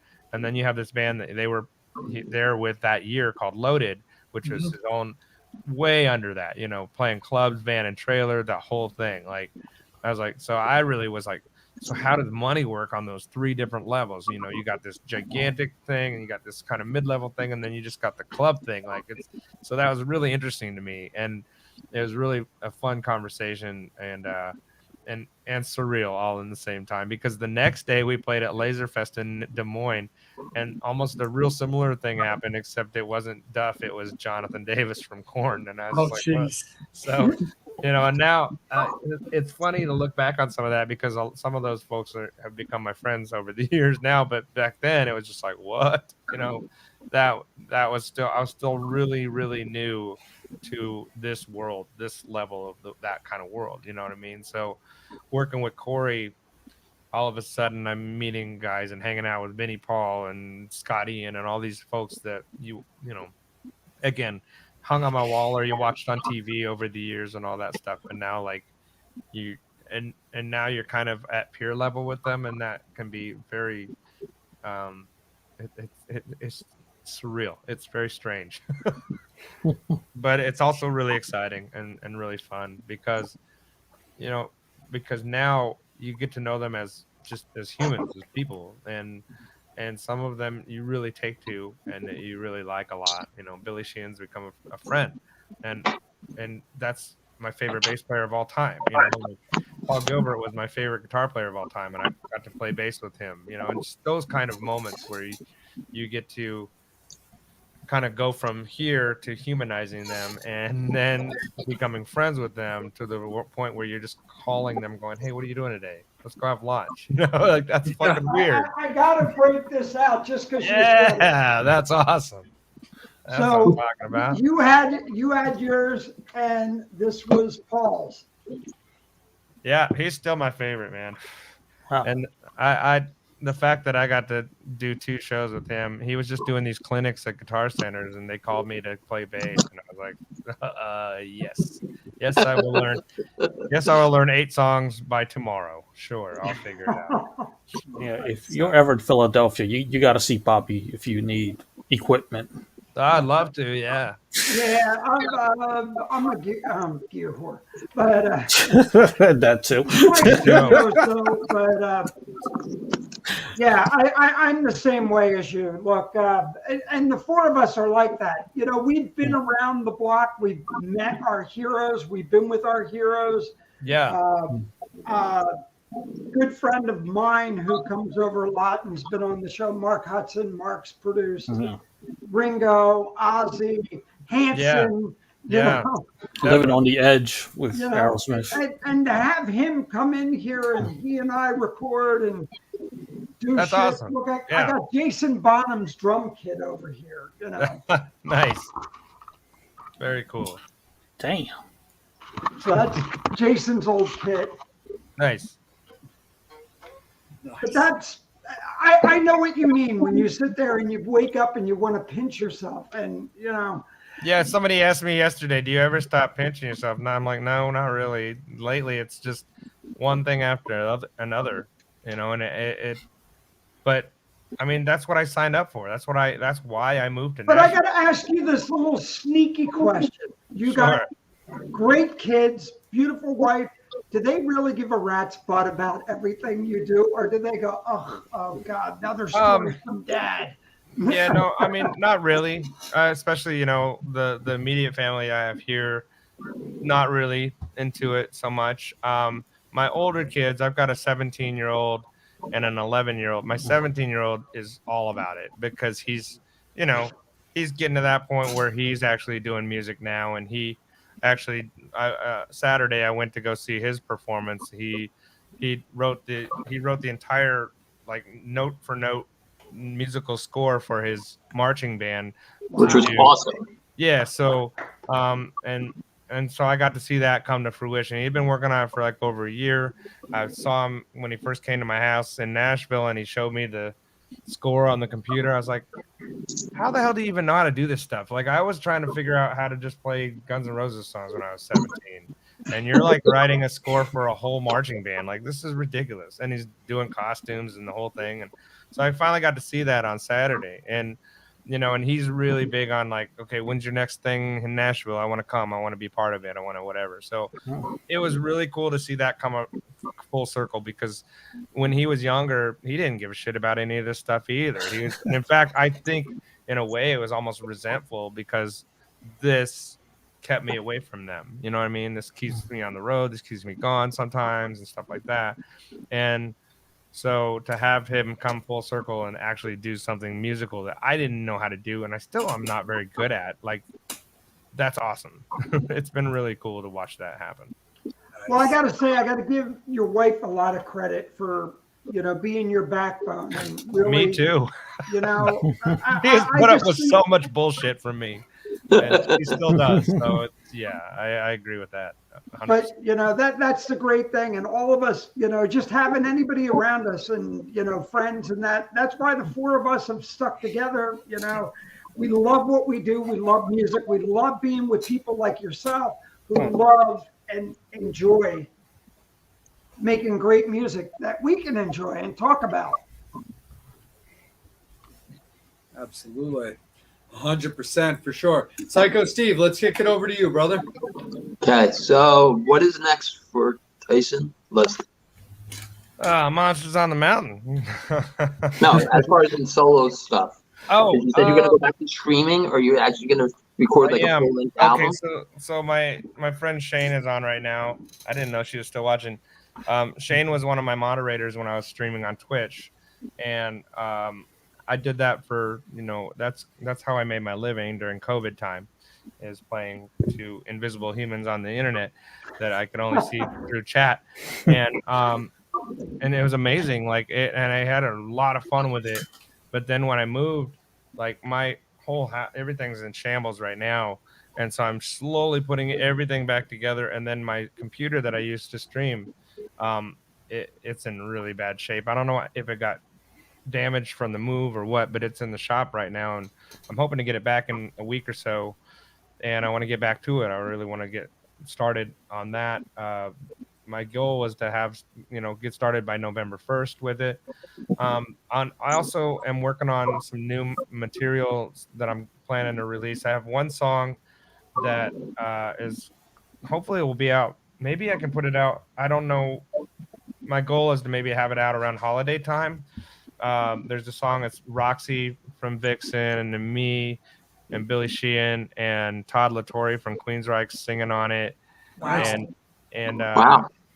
and then Jimmy Bell from Autograph. So Yeah. we're hoping to put that out, and that's kind of the route that I'm gonna go for all of my solo material from now on. It's just fuck it. I'm just gonna use my friends because it's way more fun than me doing everything. So the first album I put out back in 2013, I played everything except drums, and as I've started working in Nashville and learning more about songwriting and stuff like that, one thing I definitely learned was just to let go of the reins and let some of these people do what they do because they're amazing at it. And so what happens, like, for example, on the song I was just telling you about, Jimmy Bell just puts this ridiculous guitar solo that there's no way I could play like that. There's never in a million years I can't play it like that, or like I did a song called Cradle to the Grave that I put out a few years ago, and I used Philip Schaus from Ace Frehley's band, and the stuff that he did on guitar was perfect. I was like, because he's a big 70s guy, and I wanted to sound like T-Rex, and I was like, I wrote the riff, but when Philip did that, like this, he just did this little stuff on the guitar. I was like, it made the song perfect. And I was like, I would have never thought of that ever. And so that's what I love about utilizing other players and their talents, because they're going to think of stuff that's not in your own brain. It's just not there. It doesn't exist. And they're going to bring out and they want to do a good job because they're part of it. So and their name's on it, you know what I mean? So they want to do a good job, and they're always going to put out something that's just usually above and beyond what you would have thought of. And then I've got another song called I can't remember what the damn song's called. Oh, Part of Me, that I recorded with and it's got Matt Billingsley from Taylor Swift's band playing drums, and then a guy named Luis Espaillat. He played for Trace Atkins. So a lot of country guys. It's a little different of a song. It's not a rock song. It's more of a kind of Ryan Adams vibe song. And so I'm going to put that one out as well. So I've got a few songs kind of on the burner that are cooking, that I just got to finish them up. And so I'd like to maybe at least release, at the very least, maybe a 4 or 5 song EP by Christmas time. Please let us know so we can promote it. Yeah, I will. Yes, definitely. Absolutely. And buy it. Well, thanks. Definitely. Oh, Bob's People on here. buy music? No. Absolutely. We I'll say Yeah. hi do to Bob buy from music. Kicks. He's on there watching. Oh, right on. So, cool. So Tyson, here's the one part of the show that's kind of fun and flirty for me, because it is October and I am absolutely nauseating to everybody in October. So Nice. do you like horror movies? I Do you do. like Halloween, and what is your favorite horror movie? One of my very Our favorites town of Halloween. that most people don't bring up is called Dead Alive. Yes. I saw that in the movie theater and I was just like, what in the holy shit is this movie? This is the best thing I've ever seen. It's so over the top and ridiculous. What's it called? It's called Dead Alive. And Dead Alive. he takes out, at the end of the movie, he takes out a horde of zombies with a lawnmower. He just they're walking through the zombies with a lawnmower, and you're seeing limbs and shit fly over. It's so ridiculous and fabulous at the same time. Don't look for this. Dead Alive. Okay. Absolutely. And it was your directed by Peter Jackson, who directed Yep. Lord of the Rings and all that stuff. But this was when Peter was like a new filmmaker, and it's Wow. ridiculous. It's so over the top. It's like so over the top. That's why I love it. What was your first horror movie?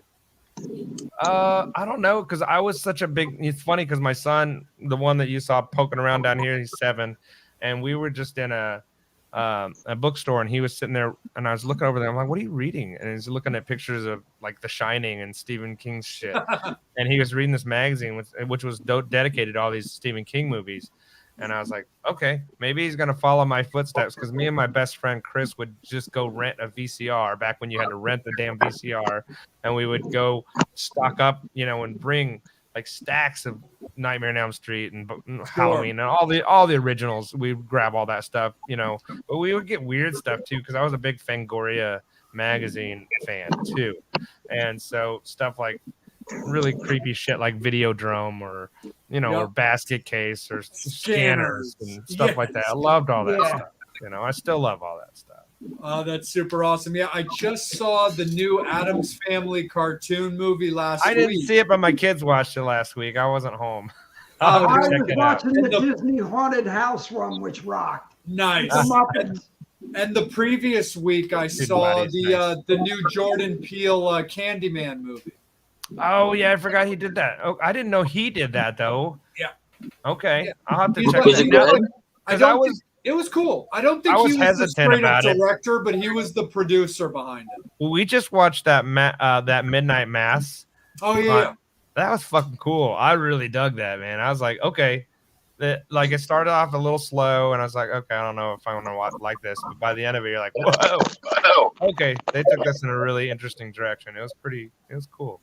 Yeah, I was having a little day of like just kind of watching cool things, like older things, like leading up to the episode. So I watched Eddie Murphy's The Haunted Mansion, and Right, right. and then I watched well, one of my favorite horror punk bands is a band called Blitzkid. They're out of West Virginia, and they did Okay. a live Halloween stream last year during COVID, and they put it out on DVD. So they do so many songs about horror movies. So That's cool. I was watching that, and then I followed that up by watching, what the hell was it that I watched after that? Oh well, it'll occur to me. But I was watching a bunch of like kooky like horror things like leading up to the episode and stuff like that. So yeah, during October, all the guests, sorry not sorry, get to be subjected to my Halloween obsession. Yeah, if I was to say that there was any movie that I've watched the most that like I just love and I never get tired of, it's American Werewolf in London. Oh, very cool. Yeah. Oh, Mad Monster Party. That's what I just watched. Because I Okay. love those old, weird puppet-like movies. Like I love, the old, like, Rudolph the Red-Nosed Reindeer Christmassy right, type movies. totally. And obviously Steve's laughing because he knows what I'm talking about. But they did Boris Karloff in the 60s Yeah. voiced like, Dr. Frankenstein. And so I watched Mad Monster Party today. Yeah, nice. Yes. Yeah, I was talking to Charlie earlier, because the reason that I was talking to Charlie is he's bringing Charlie Benante, he's bringing his artwork stuff to the Monsters of the Mountain thing this weekend. Oh, and cool. and Charlie and Scott are big horror guys too, and Yep. so is Kirk Hammett, obviously. And Yeah. that's they in fact I think that was a big reason why they become such close friends, is because they would just geek out about horror movie stuff all the time and everything. Oh, that's awesome. And a final part for this segment, are you going to take Nelson trick-or-treating? Oh yeah. And finally I'm actually home on Halloween, which is Right. awesome. So we're playing in Detroit on the 30th, and then I'll be home on the 31st. So I'm excited to be home for it. Oh, very cool. That's super duper awesome. Angel, let's kick it over to you, man, for anything final from the Metal Summoners before we run it around the table and cut Tyson loose. Yes, April Wilk wants to know, has anyone ever disappointed you by being an ass once you met them? Well, yeah. I mean but what's funny is it doesn't happen nearly as often as a lot of people think. Like, I instead of calling out anybody, I'll tell you the opposite story. Like I was talking about when we played Rockfest with Corey Taylor, and everybody was telling me ahead of time what an asshole Josh Todd was. Like, don't talk to him. He's a dick. He's blah, blah, blah, whatever. He couldn't have been the nicest guy. He was super nice to me that day. And then when I did a gig with George Lynch, I heard the same stuff. Like, George Lynch is an asshole. He's blah, blah, blah, whatever. And I even told him after the gig was over, he's like, what'd you think? I was like, honestly, man, I had a great time. Everybody told me, I'm not going to lie, everybody's telling me you were to be careful because you were a dick, but you've been so nice, and thank you. And he, one thing that he said was like, well, if you'd have met me about 10-15 years ago, you might have saw that side of me. But he's like, man, I'm just happy that people still show up to my gigs now. I'm just happy to be still playing music and do that, and that sits with me because I try to have that same amount of gratitude with what I do. Like, I'm just happy to be playing music and that people show up to see it, because but at the same time, it's funny, I got paid very well, and with a band that got paid extremely well to go play in Florida 2 or 3 weeks ago for this private party, and it was a wedding, as a corporate event band, and we played to 5 people. They spent thousands of dollars flying us down there, 12 people, putting 12 people in hotel rooms and lighting and sound, the whole thing. Everything was pro, and we played to 5 human beings. So it's just like, you just never know what you're going to get. So just be glad that you got it, when you have it. And so I've had a couple moments, like I'm not in a very good position to throw out names of anybody though, because at the same time, you just never know. Maybe somebody just had a shitty day or whatever. Now, the way I gauge that though is if I see them and I meet them like at least 3 times and they're still an asshole, then they're probably just an asshole. But that first time, I usually give them the benefit of the doubt. You know. I can definitely understand that for sure, Tyson. So my fun little short story is 10 years ago I was out on tour with the Misfits, and Oh, nice. it was when it was still Jerry's Misfits at the time. Yeah.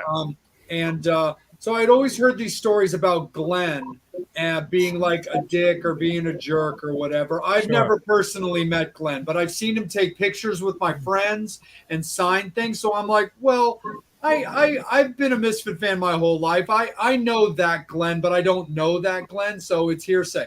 And people would tell me, they'd be like, no, dude, Jerry's the dick.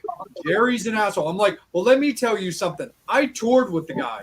Yeah. He still treats me like one of his kids, man. Yeah. Like he's never been anything but like beautiful to me. Does he still sound like you're talking to one of the Jerky Boys though? It totally does. Absolutely. 100%.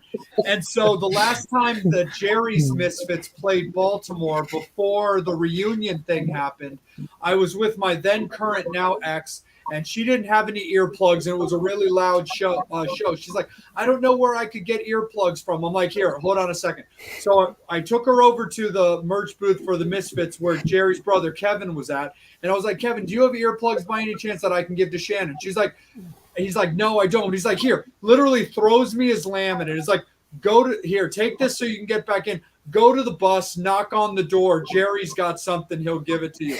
Sure enough, I knock on the door. The little curtain opens, and then I can see Jerry's like painted Misfit eye. Right. And he opens up the door. He's like, hey, what's up, dude? I was like, hey, Jerry, sorry to bother you. Kevin sent me out here, said that you had like some earplugs that maybe Shannon could use. And he literally throws a bag at me. He's like, yeah, dude, keep it. We hung on the bus for a couple of minutes and then we split. But it's totally, you're right, dude. It's literally just about how you may or may not meet somebody.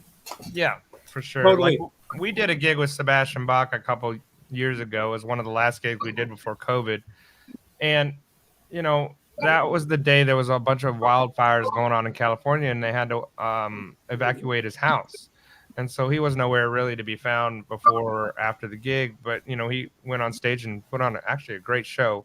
But I just remember thinking, now's not the time to try to talk to that guy. You know, he's got so much going on, and he's just that today's not the day, you know. You kind of have to, as a person, just be able to gauge that and look at somebody, and you can usually tell, like, is it a good time to talk to somebody or be a fan, or is it a time just to leave them alone and let them do whatever they're doing with that day?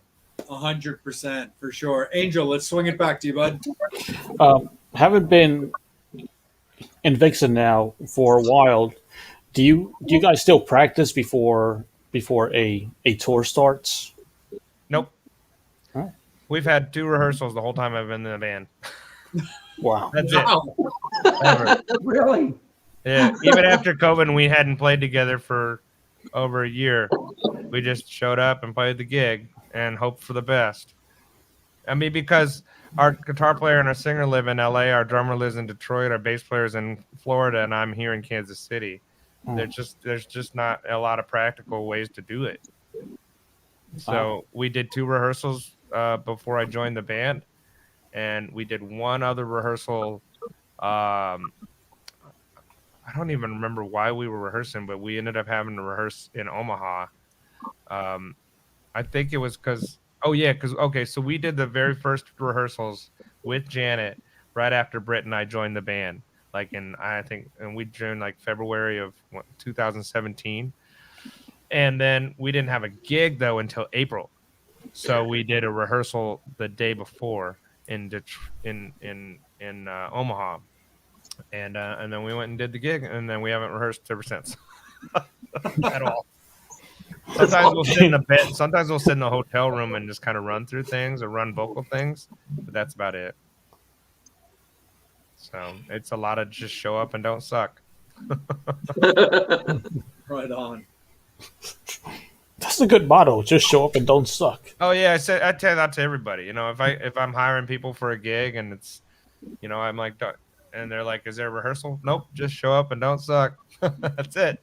That's all you gotta That's what do. we're gonna say for every time we do a show now. Yeah, just do your homework. Go Yeah, home. That's you it. know, Yeah, that's pretty much how we do it because there are guests that we have that we all know who they are. There's guests that we have that we don't all necessarily know who they are, and that's kind of our thing when we come on as hosts is we show up and don't suck. You know, if we got to do some research, we do the research. Yeah, for sure. Well, shit the bed. Oh, shit the bed. Well, speaking of somebody who doesn't suck that we love, Psycho Steve, let's kick it down to you, bro. He wrote Alrighty $20 then. is $20. True story. You know, Jewish money's good. All right. All right. Do you have a favorite Vixen song? A favorite Vixen song? Yeah. Yeesh. I don't think anybody's ever asked me that one. I mean, it's hard to beat "Edge of a Broken Heart." That's a pretty damn amazing song, written by Richard Marx and Richard Marx. Waybill of the Tubes. Those Oh. two guys co-wrote that song together. Right. Thank you, However, Steve. I would say I think "Crying's" a cool song. That was Jeff Parris wrote that song. But one of the songs I like playing live, the girls are tired of it, but I still think it's fun. It's called "Streets in Paradise," just because it's fast, up tempo, and I get to play fun keyboard stuff on it, and they're weird. Like they write some weird stuff where their modulations, note wise, are like very unconventional. They're not. That's one of the things that is kind of fun about the really cool Vixen songs. Have these weird like changes that are just like, and they kind of attribute themselves sometimes or have been known and talked about as the female Bon Jovi, and it's real similar to Bon Jovi in terms of how sometimes he'll take you on a like even just like the modulation in "Living on a Prayer" when he goes way up into the stratosphere vocal at the end. It's just like, who the fuck does that? That's ridiculous. Why would you do that to yourself, especially knowing 50 years later you're gonna still have to try to sing that. I heard Dawkins say that in an interview one time when he was talking in specifically about the Dream Warrior song. Oh goodness, yeah. He's like, dude, I can't Crazy. believe I recorded it like that, knowing I was gonna have to find a way to sing it later in my career. And I it's funny because I didn't get a very straight answer out of him, but I asked Mark Slaughter that one night when I was sitting in the hotel. I'm like, do you ever just like kick yourself in the ass for writing these songs that you have to sing now because you were like, I don't know, whatever age he was when Vinnie Vincent Invasion and all that stuff came out. Like it's so high.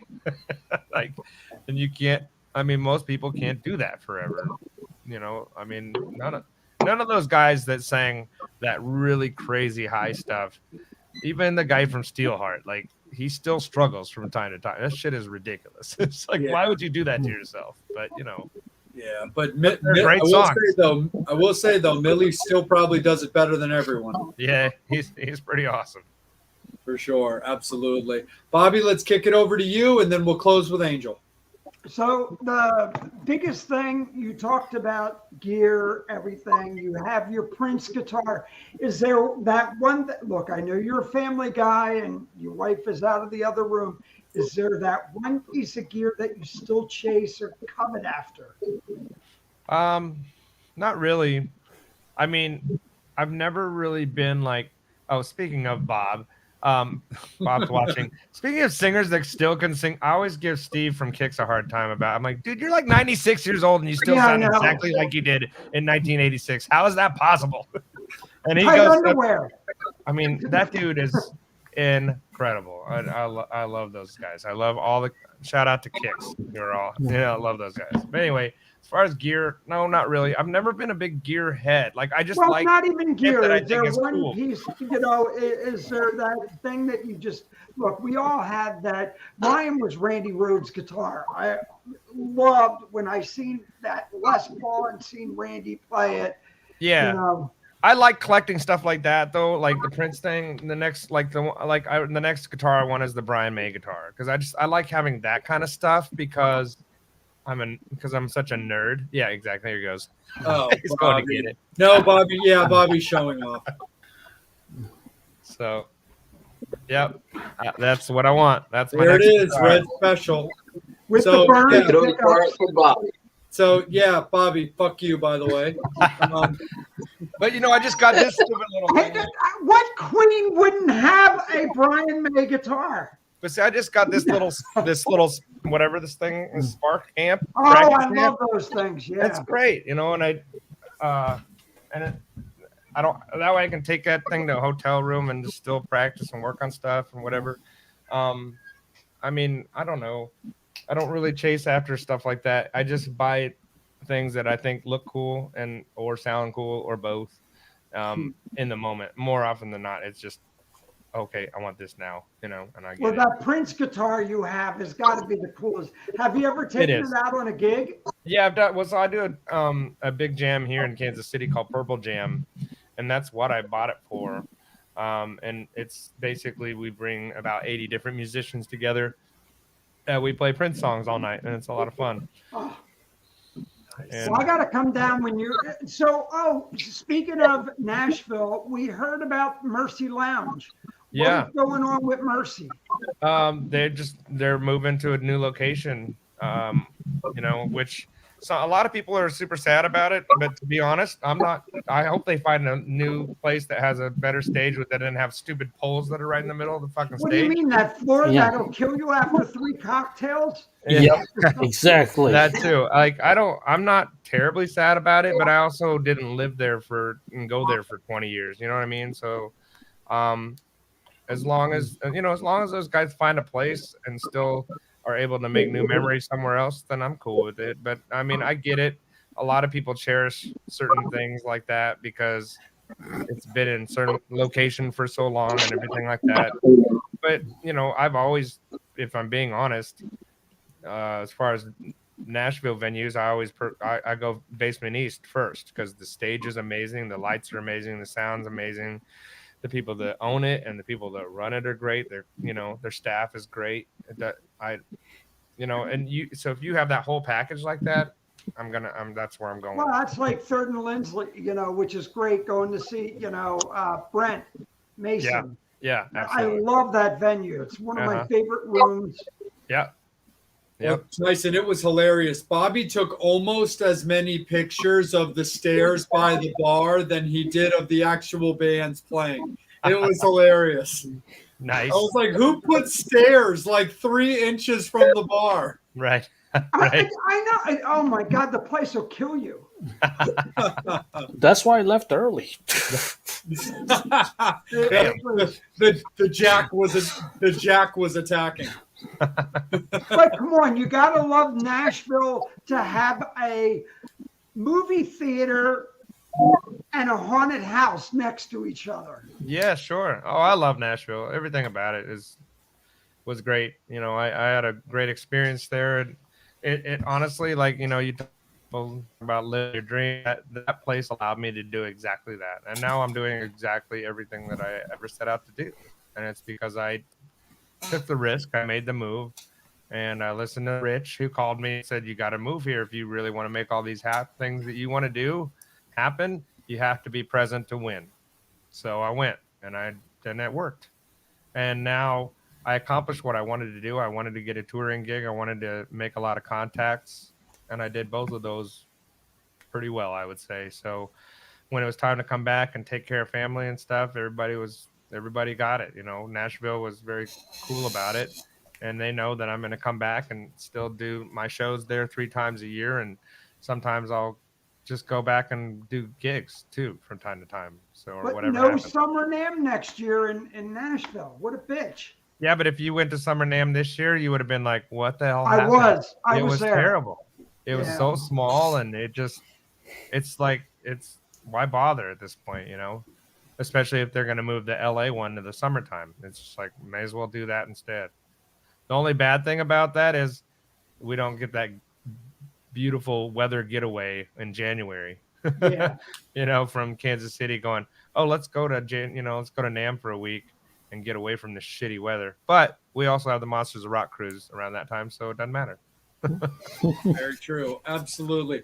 Angel, why don't you wrap us up tonight, man? How are the Metal Summoners doing? Anything final from them and anything final from you? One thing final for me is there still a country or venue that you still would like to perform? Yeah. I haven't hit Japan yet. I haven't hit Australia yet or Italy. Those are the three places I'd really, really like to hit. Really anywhere in Asia at all. We've done Europe, which was amazing. I did the Middle East when I was playing in a different band, and we went over and played for the troops all around Saudi Arabia and every country that ends in the word "stan," Kyrgyzstan and Uzbekistan and Afghanistan and blah blah blah, and then playing in Africa and basically all around the Middle East. So did that, and then with Vixen we did Europe a few years ago, and to hit up all those awesome European festivals where you're playing to like 80,000, 150,000 people and stuff. It's just ridiculous. You look out and it looks like you're looking out to the ocean, but it's not the ocean. It's just humans as far as you can see. It's really surreal, but it's pretty cool. Nice. I think Brian says, describe a 2031 music festival. Well, fuck. I don't know, because half of us will be dead. And there will be no flying cars. Still, I mean, all the cool bands will be gone. Well, not all of them, but a lot of them. I mean, it'll be like Justin Bieber will be old by then. You know what I'm saying? If you're thinking about it, I mean, it's, that's 10 years from now, and that guy will be in like his 40s probably or whatever. He'll be as old as me. Singing "Baby, Baby, Baby." So I don't know. I don't know if I want to see what a 2031 music festival look like. Metallica in wheelchairs, I don't know. Hell, let's enjoy 2021 and 2022. I agree. Yeah. Absolutely, for sure. Well, Tyson, man, we got to thank you, bro. Thank you so much for spending some time with us, man. It's been really fun, really insightful. What's always been important to us is how you felt about the interview, that you had a great time and you felt that the last 2 hours was worth your time. Absolutely. Definitely. Thank you, guys. Really it was good to see a bunch of friends pop up and check it out, too. So thank you all for watching. 100%, man. Well, thank you so much for spending some time with us. We can't wait to see you again. Enjoy Halloween. Enjoy the time with your family. And you're welcome anytime. Definitely when your EP comes out, make sure we know about it, dude, so we can promote it. Get you out there. Thanks, y'all. For sure. Absolutely. Metal Summoners, thank you guys so much. You know how much we love you guys, for sure. Guest announcement is on Friday. Next episode is on Wednesday, of course. It's going to be another great one. We're really looking forward to putting it out there for you guys. So make sure that you're following us on all of our major platforms. Before I get into that, one more time, Tyson, where can you be found? Oh, just TysonLeslie.com, or you can find me on Facebook, Tyson Leslie Music. That's Facebook and Twitch are both Tyson Leslie Music. Everything else is just Tyson Leslie.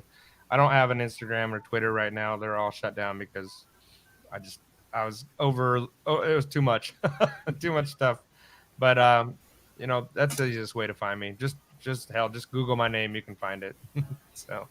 Absolutely, brother. So yeah, Metal Summoners, make sure that you're definitely following and subscribed on Facebook and YouTube in particular, because that's where we go live. But definitely make sure that you're following us on Instagram and TikTok for the guest announcements. And again, we appreciate you guys so much, and we'll see you guys next week. For Angel Alamo, for Bobby Dre, or for Psycho Steve Pressed Up, I'm Jay. Again, thank you so much, Tyson Leslie, for spending your evening with us, and we will see you guys next week. As always, you've been watching the Metal Summit.